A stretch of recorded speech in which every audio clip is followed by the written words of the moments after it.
Ahmedabad municipal કોર્પોરેશનની board બેઠક દરમિયાન વિપક્ષ અને સત્તાધારી પક્ષ વચ્ચે તંગદિલીનો માહોલ જોવા મળ્યો હતો.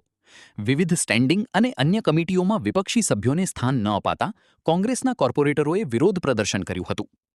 વિપક્ષના નેતાઓએ આક્ષેપ કર્યો કે છેલ્લા ઘણા વર્ષોથી ભાજપ દ્વારા વિવિધ કમિટીઓમાં વિપક્ષને યોગ્ય પ્રતિનિધિત્વ આપવામાં આવતું નથી, જેના કારણે લોકશાહી મૂલ્યોને ઠેસ પહોંચી રહી છે. વિરોધ દરમિયાન કોંગ્રેસના સભ્યોએ ભાજપ તૂને ક્યા કિયા, લોકશાહી કા ખૂન કિયા જેવા નારા લગાવી પોતાની નારાજગી વ્યક્ત કરી હતી. વિપક્ષના કોર્પોરેટર નીરવ બક્ષીએ જણાવ્યું હતું કે ભાજપ દ્વારા લોકશાહીનું ખૂન કરવામાં આવ્યું છે. શું કહે છે સાંભળીએ. જનતા પાર્ટીએ વિપક્ષના સભ્યોને એટલે કે કોંગ્રેસ પક્ષના સભ્યોને માત્ર સ્થાન નથી આપ્યું એ વાત મોટી નથી.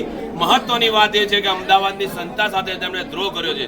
જ્યારે પણ મ્યુનિસિપલ કોર્પોરેશન કોઈ પણ રાજ્યની હોય, કોઈ પણ શહેરની હોય, પણ જ્યારે પણ પ્રજાના પ્રશ્નો, પ્રાણ પ્રશ્નોની વાત હોય, તેમના નિરાકરણની વાત હોય, જ્યારે સરકારી તંત્ર અથવા તો મ્યુનિસિપલ કોર્પોરેશનના શાસકો ઘોર નિંદ્રામાં હોય અને જનતા હેરાન થઈ રહી હોય, પીડાઈ રહી હોય, એવા સમયે માત્ર ને માત્ર વિપક્ષનો આ રોલ હોય છે. અને જો વિપક્ષના કમિટીઓમાં સ્થાન આપવામાં ના આવે તો તેમણે માત્ર વિરોધ પક્ષ, કોંગ્રેસ પક્ષ નહીં, પરંતુ સમગ્ર અમદાવાદની જનતાની સાથે દ્રોહ કર્યો છે એવું અમારું સ્પષ્ટ માનવું છે.